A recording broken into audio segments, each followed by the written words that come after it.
Well, as protests continue across the world, in the UK, the statue of a slave trader, Edward Colston, in Bristol, has been torn down and thrown into the harbour.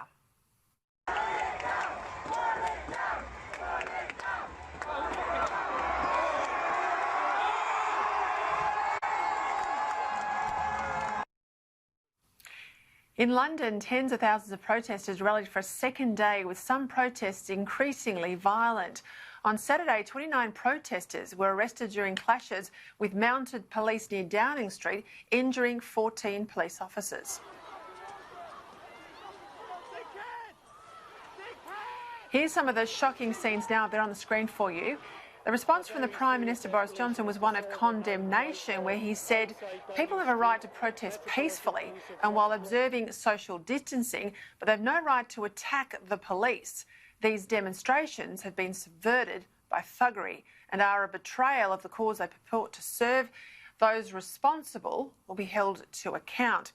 Joining me now from the UK is the editor of Spiked Online, Brendan O'Neill. Brendan, talk to us about these protests. We've seen scenes here in Australia across our media all week. I have to say they match that definition of thuggery from your Prime Minister. Where's the British public on all of this? It's quite hard to tell at the moment. I expect some polls will come out this week and give us a clearer picture of where people stand. But I think there's a real vacuum of authority in Britain at the moment. I haven't seen politicians, apart from Boris, who made that statement that you just quoted there, I haven't seen politicians out and going on in any strong terms. The police have run away from some of the confrontations. The police in Bristol actually stood back and allowed the group of people to tear down the statue. And I think what a lot of members of the public will be wondering is who's running in this country right now? Is it the government, or is it this kind of woke PC mob of people who I think are using the awful killing of George Floyd to express other ideas that don't really have much to do with that?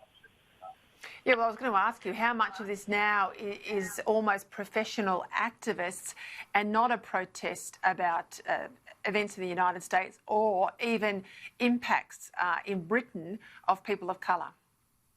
Yeah, I think it's now completely separate. You know, everyone around the world was horrified by the killing of George Floyd. We all saw that video. We all agree that the officers need to be held to account.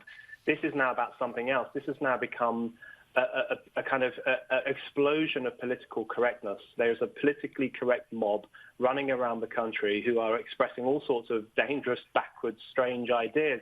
And I thought the smashing of Edward Colston's statue was a good example of that, because this looked to me like the woke Taliban. You know, the Taliban used to smash statues that it found offensive. So did ISIS.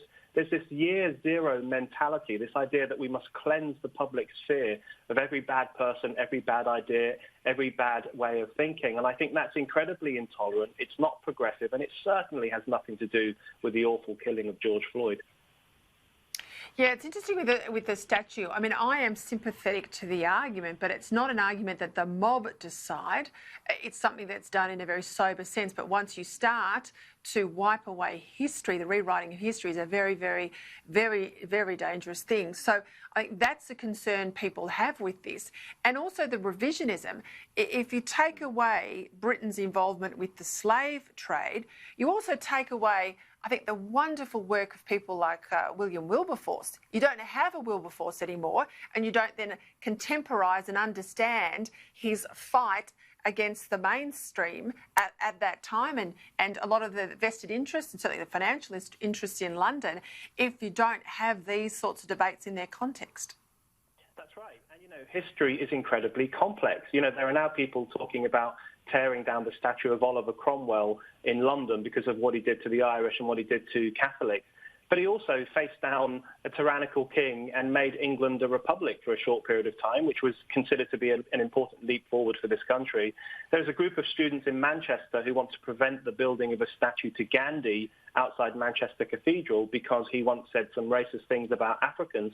But he also helped to liberate India from the empire and give birth to the largest democracy history has ever known. So historical figures are complex. History is complex, and I think it's right that history is represented on our streets. I think there's a democratic discussion to be had about whether certain statues should be removed, but this mob behaviour was undemocratic, Philistine, and I think it was quite extremist in the way it was done. Well, Philistine in the extreme. I mean, this idea that Churchill was a racist. I think I put up a tweet before of an MP, a Conservative MP, who said, well, you know, wait till they find out what the other bloke did if you think Churchill's bad. What do you make of the controversy? There's a piece written in the United States, Senator Tom Cotton, this is the New York Times brouhaha. Now the editor responsible for that page, James Bennett, has resigned. I find it quite shocking. And I think one of the most shocking things over the past few days has been the intolerance of anyone who criticises Black Lives Matter, or anyone, in the case of the New York Times, who publishes a senator who thinks there needs to be a stronger crackdown on protesters or rioters or looters. Now, you can agree or disagree with what Tom Cotton wrote, but it is the job of a newspaper to express all sorts of views and to give space to all sorts of opinions. Numerous journalists have been sacked or suspended for criticising elements of Black Lives Matter. In the UK, a radio presenter on the Isle of Man has been suspended because he questioned the idea of white privilege. He said he doesn't think white people like him from an ordinary background have particularly have much privilege. And there have been other cases too. And I think this incredible intolerant climate really gives the lie to the idea that this is a progressive civil rights style movement. It's increasingly coming off as an intolerant PC crusade against anyone who dares to think differently from the mainstream left. Yeah, it's extraordinary. Brendan O'Neill, thank you very much for your time tonight.